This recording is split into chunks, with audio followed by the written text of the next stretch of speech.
Hello student, स्वागत है आप सभी का आपके अपने चैनल गॉड क्लासेस पर। तो बच्चों, आज की जो क्लास है उसमें हम इंटीग्रल का जो पार्शियल फ्रैक्शन मेथड में लास्ट क्लास में डिस्कस किया था उसी के क्वेश्चंस को हम कंटिन्यू करेंगे। एक्सरसाइज 7.6 उसमें जो पिछली वीडियो थी उसमें हमने क्वेश्चन नंबर 1 से लेकर 8 तक कंप्लीट कर लिए थे। बाकी के क्वेश्चन आज हम यहाँ पर करने वाले हैं। और ये क्वेश्चन करने के साथ साथ जो इसमें स्पेशल इंटीग्रल हम यूज़ करेंगे, पार्शियल फ्रैक्शन की एक फॉर्म होगी यहाँ पर स्पेशल इंटीग्रल की, तो वो भी मैं आपको यहाँ पर प्रूफ के साथ साथ आपको बताऊंगा कि किस तरह से आप उसको यूज़ कर सकते हैं। लेकिन पहले हम क्वेश्चन नंबर 9 से स्टार्ट कर लेते हैं कि 9, 10, 11 क्वेश्चन जो है ये करने के बाद फिर हम स्पेशल इंटीग्रल पर आएंगे कि यहाँ पर आपके पास कौन सा वाला फार्मूला आपको यूज़ करना है। तो अगर मैं क्वेश्चन नंबर 9 की बात करूँ तो 9 में 9, 10 और 11 तीनों क्वेश्चन की अगर मैं बात करूँ ना कि तीनों क्वेश्चन बिल्कुल सिमिलर वे से आपको स्टार्ट करने हैं। कैसे आपको पता लगेगा, कैसे आपको आइडेंटिफाई करना होगा कि भाई कैसे ये स्टार्ट करना है। तो इन तीनों क्वेश्चंस के अंदर क्या होगा, x एक मल्टीप्लाई हो रहा है और अंदर x की पावर जैसे यहाँ 4 दी हुई है, यहाँ पर x की पावर 2 दी हुई है, कहीं पर x की पावर n होगी, कहीं पर 6 होगी, मतलब कुछ भी n की पावर दे रखी हो, ठीक है। साथ में प्लस में माइनस में कोई भी नंबर दे रखा हो, चाहे 1 हो, चाहे 2 हो, चाहे 3 हो, कोई भी नंबर हो, तो उसमें आपको स्टार्ट कैसे करना है, हमेशा आपको पुट करना है। तो पुट आप करेंगे, तो हमने यहाँ पर पुट किया, पुट करने से पहले हम यहाँ पर मल्टीप्लाई और डिवाइड करेंगे। मल्टीप्लाई एंड डिवाइड, ये आप सिंपली ये लिख सकते हो कि multiply numerator and denominator by x raise to power 3। जो भी यहाँ पर आपके पास नंबर होगा उसमें एक पावर कम कर देनी है आपको, ठीक है। एक पावर कम करनी है, पावर 4 है तो 3 से करेंगे, यहाँ पर पावर 2 है तो x की पावर 1 से करेंगे, पावर 10 होगी तो x की पावर 9 से करेंगे। यानी जो भी पावर दी हुई है उससे एक पावर आपको कम करनी है। कम करके आप मल्टीप्लाई करेंगे, ऊपर आपके पास आ जाएगा एक्स क्यूब, नीचे एक x ऑलरेडी है आपके पास और इसको मल्टीप्लाई करेंगे एक्स क्यूब से, तो ये बन जाएगा आपके पास एक्स क्यूब अपॉन में एक्स रेज टू पावर 4।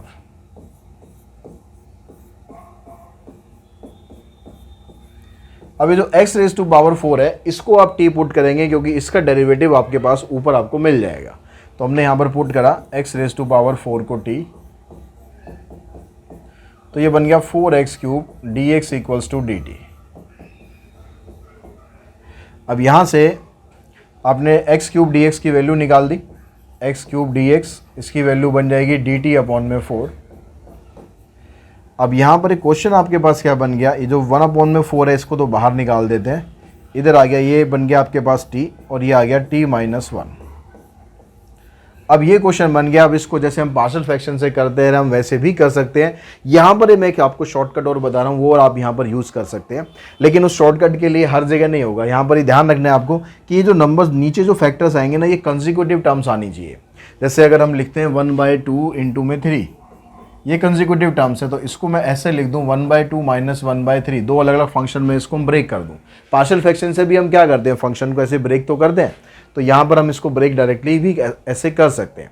जो छोटे वाला नंबर होगा वो पहले लिखना है, जो बड़े वाला नंबर होगा वो बाद में लिखना है। तो इन दोनों में से आइडेंटिफाई कर लो कि छोटा वाला नंबर कौन सा है। तो छोटा नंबर आपके पास t माइनस 1 है, तो इसको आप कैसे लिख सकते हो, इसको आप लिख सकते हो ऐसे 1/4 1 upon t minus 1 minus 1/t dt।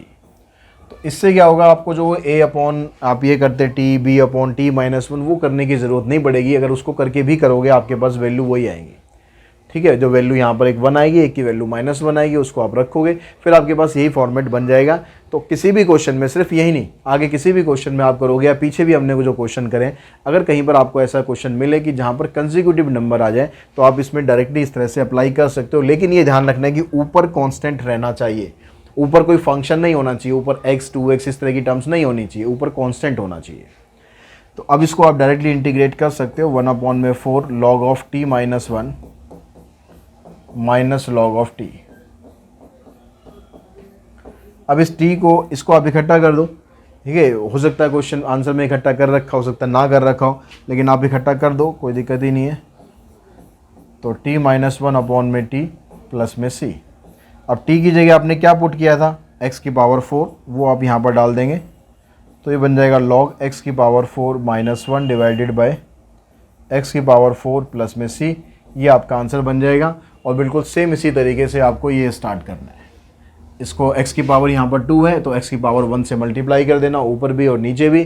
फिर बिल्कुल इसी तरीके से आप इसको प्रोसीड कर सकते हैं। अगर हम नेक्स्ट क्वेश्चन की बात करें, क्वेश्चन नंबर 10 भी बिल्कुल सिमिलर टाइप का ही क्वेश्चन है, जैसे यहाँ पर है, ये वाला क्वेश्चन भी सिमिलर टाइप का ही क्वेश्चन है। तो चलो ये वाला कर लेते हैं। यहाँ पर हम मल्टीप्लाई करते हैं, multiply numerator and denominator by x raise to power, यहाँ पर पावर जितनी है उससे कम करनी है, तो n दिया हुआ है तो n-1 कर देना है, ठीक है, जितनी भी पावर थी उससे कम करनी है। तो इंटीग्रल आपका बन गया x raise to power n-1 divided by x यहाँ पर ऑलरेडी है ही, x raise to power n-1 x raise to power n+1। तो इन दोनों को आप मल्टीप्लाई करेंगे तो हमेशा हर क्वेश्चन में ऐसा ही होगा, यहाँ पर x की पावर n बन जाएगा और अंदर भी ब्रैकेट के अंदर x की पावर n+1 है। अब आप इसको पुट कर दो, x की पावर n को t पुट करो, इसका डेरिवेटिव करेंगे तो n आगे आएगा x की power n-1 dx equals to dt। तो ये x की पावर n-1 dx की जो वैल्यू है, अगर आप ये निकालोगे डायरेक्टली तो ये बन जाएगा dt अपॉन में n।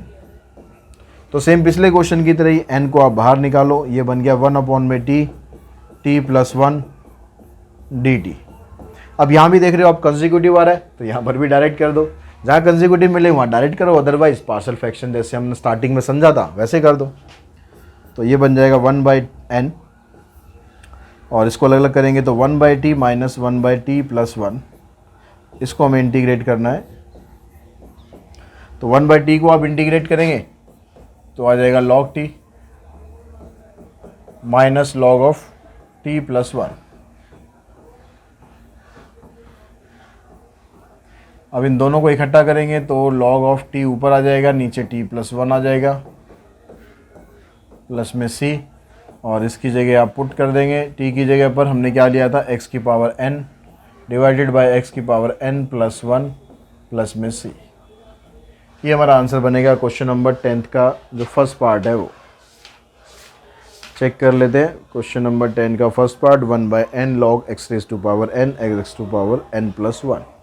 अब नेक्स्ट क्वेश्चन पे चलते हैं। क्वेश्चन नंबर 11 की अगर हम बात करें तो ये भी क्वेश्चन भी बिल्कुल सेम उसी तरीके से स्टार्ट करना है, लेकिन यहाँ पर e की पावर x दिया हुआ है, इसको जो भी हमने क्वेश्चन करा है वैसे नहीं करना है इसमें, क्योंकि इसका डेरिवेटिव आपको ऊपर दिया हुआ है e की पावर x, तो इसको t पुट करके स्टार्ट करना है, फिर देखेंगे क्या बनता है। तो यहाँ पर हमने पुट करा e की power x equals to t, e की पावर x का डेरिवेटिव e की पावर x हो गया, तो ऊपर e की पावर x जो था वो ख़त्म, खाली रह गया dt और नीचे बन गया 1 + t और 2 + t। तो ये तो और आसान बन गया आपके लिए, ठीक है, और आसान बन गया। यहाँ पर ये कंसेक्यूटिव नंबर है, t+1 t+2 कंसेक्यूटिव ही है ना, तो इसको आप ब्रेक कर दो, 1/t+1 माइनस 1/t+2, इसको हम इंटीग्रेट करेंगे तो ये बन जाएगा log of t+1 minus log of t+2। तो यहाँ से दोनों को इकट्ठा करेंगे, log of t+1 divided by t+2, और इस t की जगह पर आप वैल्यू पुट कर दो, e की पावर x+1 e की पावर x+2, ये आपका आंसर बन जाएगा। तो इसका सेकंड पार्ट देखते हैं। सेकंड पार्ट में कहता है कि dx अपॉन में e की पावर 2x+1 और यहाँ पर कुछ नहीं दिया हुआ, तो इस तरह का क्वेश्चन है, ये थोड़ा स्पेशल टाइप का क्वेश्चन है। इसमें क्या करना पड़ेगा आपको, जो e की पावर 2x है आपको, या तो आप इस पूरे को t पुट कर दो, एक तरीका तो ये है, और कुछ क्वेश्चन हमने पीछे भी सब्स्टिट्यूशन मेथड में भी किए थे, इसमें e की पावर 2x से आपको डिवाइड करना पड़ेगा। तो हम यहाँ पर क्योंकि पार्शियल फ्रैक्शन से कर रहे हैं तो हम इसको पुट करके करते हैं, तो पार्शियल फ्रैक्शन में कन्वर्ट ये हो जाएगा e की पावर 2x+1, इस पूरे को ही आपने t पुट किया, तो इसका डेरिवेटिव करेंगे आ जाएगा 2 e की power 2x dx equals to dt। तो dx की वैल्यू निकालेंगे, आपके पास आ जाएगी dt अपॉन में 2 e की पावर 2x। तो आपने क्या करा, dx की जगह आ गया dt अपॉन में 2 e की पावर 2x और e की पावर 2x+1। अभी जो e की पावर 2x+1 था, इसको तो आपने t माना हुआ था, तो ये तो t आ जाएगा, ये वाला 2 बाहर निकालो, इसी की पावर 2x की जगह वैल्यू निकालेंगे, t माइनस 1 बन गई, और यहाँ पर आपके पास ये आ जाएगा t। तो अब फिर से यहाँ पर देखो दोनों कंसेक्यूटिव टर्म्स बन गई, जैसे हमने यहाँ पर करा था कंसेक्यूटिव टर्म थी, यहाँ भी कंसेक्यूटिव बन गई, तो इसको भी आप सेपरेट कर सकते हो, 1/2 1/t minus 1 minus 1/t dt। अब यहाँ पर आपने इसका इंटीग्रेशन करा तो ये बन गया log of t minus 1 minus log of t। इन दोनों को इकट्ठा करो तो log of t minus 1 divided by t plus में c, और t की जगह पर आप वैल्यू पुट कर दो। t हमने क्या माना था, e की पावर 2x प्लस 1,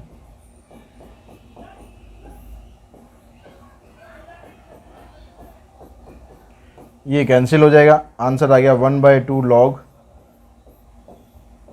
e की पावर 2x प्लस 1, ये तो कैंसिल हो जाएगा, e की पावर 2x बचेगा खाली, और डिवाइडेड बाय e की पावर 2x प्लस 1। ये आंसर आ जाएगा क्वेश्चन नंबर 11th का जो सेकंड पार्ट है उसका। तो आगे क्वेश्चन करने से पहले जो स्पेशल अब फॉर्म हम यूज़ करने वाले हैं आगे के क्वेश्चंस में, वो फॉर्म हम समझ लेते हैं कि आपको या तो ये वाली फॉर्म बनेगी या फिर ये वाली फॉर्म बनेगी। इन दोनों के जो फार्मूलाज हैं वो आपको डायरेक्टली याद कर लेने हैं कि 1/x² माइनस a² अगर आता है तो ये इसके बराबर होता है, और 1/a² माइनस x² आता है तो इसके बराबर होता है। लेकिन इसमें से मैं एक आपको प्रूव करके दिखा रहा हूँ कि कैसे होता है, बाकी दूसरा भी आप उसी तरीके से प्रूव करना चाहे कर सकते हैं। तो यहाँ पर पार्शियल फ्रैक्शन का यूज़ करेंगे हम इसको प्रूव करने के लिए। इसके फैक्टर बना लेते हैं। इसके फैक्टर बनेंगे 1/x minus a and x plus a। अब जैसे हम पार्शियल फ्रैक्शन में पुट करते हैं सेम आप उसी तरीके से पुट करेंगे, 1/x माइनस a और x प्लस a, यह आ जाएगा a/x minus a and capital B/x plus a।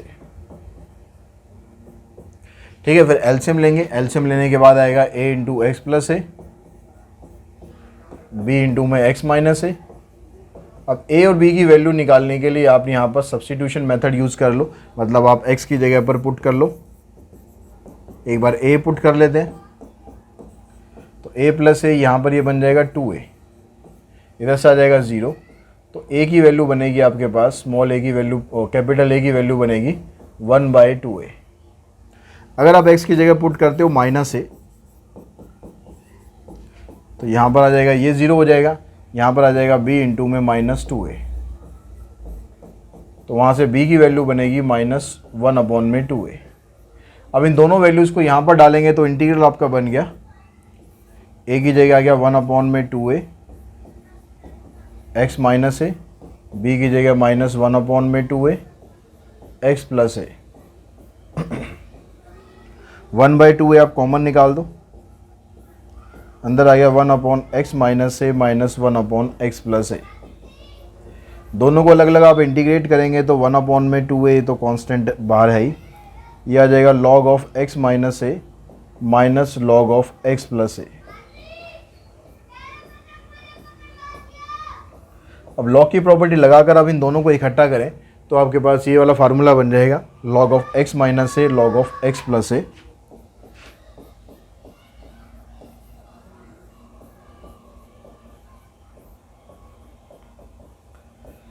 Plus में c, तो इस तरीके से आप इसको प्रूव कर सकते हो। सेम इसी तरीके से आप इसको भी प्रूव कर सकते हो, वहाँ से भी आप ऐसे वैल्यू निकाल के पार्शियल फ्रैक्शन यूज़ करके आपका आंसर ये डायरेक्टली आ जाएगा।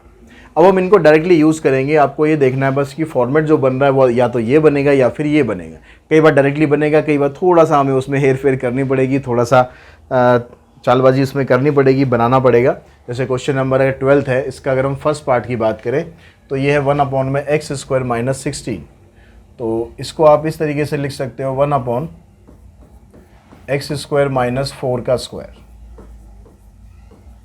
तो अभी हमारे पास x² माइनस a² जो अभी हमने फॉर्म करी, x² माइनस a², ये वाली फॉर्म आपकी बन गई। तो उस हिसाब से हमारा आंसर ये क्या बनेगा, 1/2a, a की जगह आ जाएगा 4 log of x minus a x plus a। ये इसका आंसर आ गया, ख़त्म। तो आपको डायरेक्टली फॉर्म पता है तो आप डायरेक्टली यूज़ करके सीधा सीधा आप इसका आंसर लिख सकते हो। अब उसके बाद यहाँ पर 1/2a इंटू में 4, मतलब इसको मल्टीप्लाई और कर देना, स्टैंडर्ड फॉर्म में पूरा आंसर दे देना, 1/8 log of x minus 4 upon में x प्लस 4। अगर मैं बात करूँ क्वेश्चन नंबर 3 का जो फर्स्ट पार्ट है, 13 का जो फर्स्ट पार्ट है, उसमें क्या दिया हुआ है आपको, इसका जो सेकंड पार्ट है वो आप खुद ट्राई कर सकते हैं, बड़े आराम से हो जाएगा। 1/9x² माइनस 1 इस तरीके से दिया हुआ है। तो ये जो 9x² है, होल स्क्वायर नहीं, ओनली 9x² है, 9x² इस तरीके से दिया हुआ। होल में आपको इसको कन्वर्ट करना है फार्मूला बनाने के लिए, तो 3x का होल स्क्वायर माइनस 1 को ऐसे लिख लेंगे 1 का होल स्क्वायर। तो फार्मूला इसमें भी यही बन गया। बस फ़र्क क्या है, यहाँ पर x नहीं है, यहाँ पर 3x है। अगर 3x है तो याद करो सब्स्टिट्यूशन वाली प्रॉपर्टी, अगर किसी x को हम किसी लीनियर फंक्शन से रिप्लेस करते हैं तो उसमें बस क्या होता है, जो भी आंसर आएगा उसमें आप x के कोफिशिएंट से और उसको डिवाइड कर देंगे।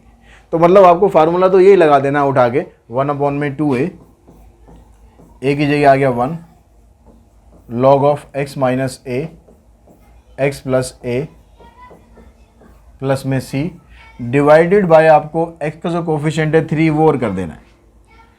अगर किसी भी जो भी आप इंटीग्रल कर रहे हो, कैसा भी इंटीग्रल कर रहे हो, अगर वहाँ पर x की जगह कोई लीनियर फंक्शन आ गया तो आप डायरेक्टली इंटीग्रेट कर दो, जैसा है होता है वैसे का वैसे ही, बस आपको डिवाइड और कर देना है जो भी x का कोफिशिएंट होगा उससे। अब ये 3 यहाँ पर आ जाएगा मल्टीप्लाई होकर 1/6 log of 3x minus 1 divided by 3x plus 1 plus में c।